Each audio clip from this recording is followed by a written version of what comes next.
Purpose. What do you want to accomplish in this meeting? Should be very clear. What kind of meeting is it?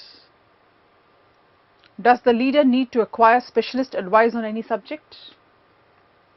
Is the leader conversant with the reason for the meeting? Do you need to discuss any of the contents of the meeting with anyone in a higher management position to get some valuable input before we convene the meeting? Support.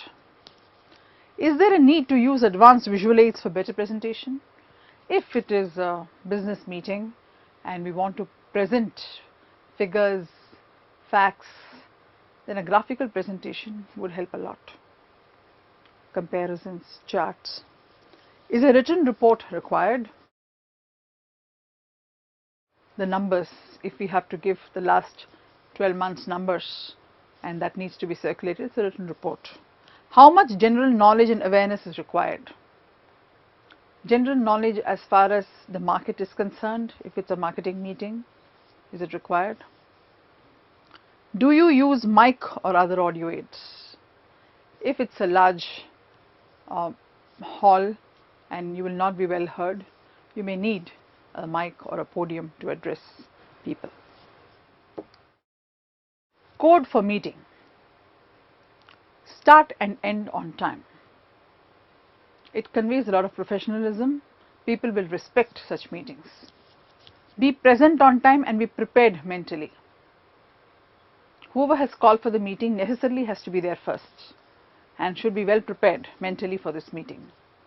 Establish the objectives. A, B, C, D are the objectives of this meeting.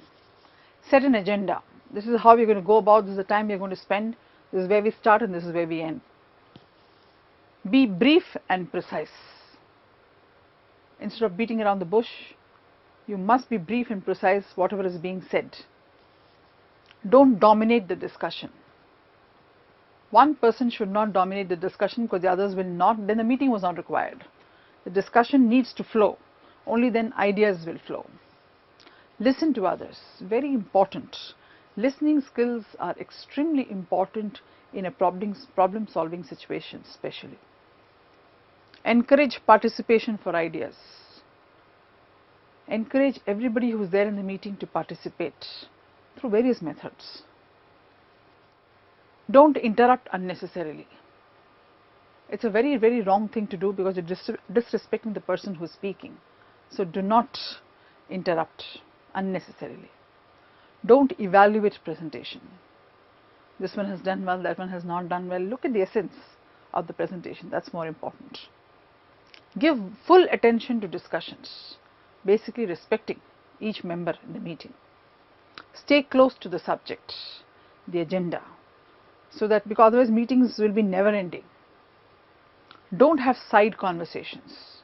Again, give respect to the speaker and keep it within the flow of the meeting. Resolve related conflicts and issues. If it is pertaining to the agenda and the problem, it's good to bring it up. Decide on follow-up action. A meeting will be inconclusive if it is not followed up with actions. Record ideas, discussions, because otherwise they will just evaporate and nobody will ever get to know that such discussions happened. Assess the outcome in the end. Finally, we'll take congruence of whatever has happened and what needs to be done.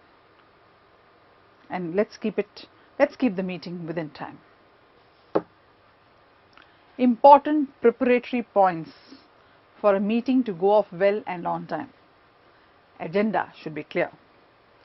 Background papers, whatever required, should be ready. Whom to invite, one should know. Timing and venue needs to be fixed. You can't run around for venue at the last moment. Punctuality.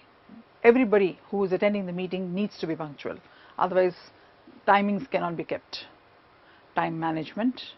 If a discussion of an idea is going beyond the limit of the time which has been allotted, then one has to bring the discussion back and move to the next point. Check for meetings. One must have a checklist of all the requirements for a meeting, starting with timing,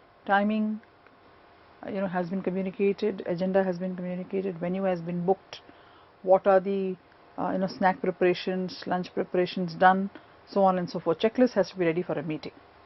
So these are the important preparatory points for a meeting. Now let us look at steps in conduct of meetings. What happens? The process begins with the beginning, which is setting the ball rolling for the meeting, starting with a positive note, introducing the people who are there in the meeting. If somebody is not familiar, familiarizing them by asking them to introduce themselves. So create a conducive atmosphere for the meeting to start.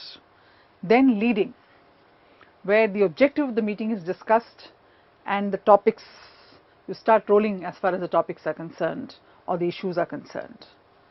Then conducting the meeting, keeping track of time, ensuring that an idea doesn't take too much time. Some people hog the meetings by talking too much, ensuring that everybody gets a chance to speak.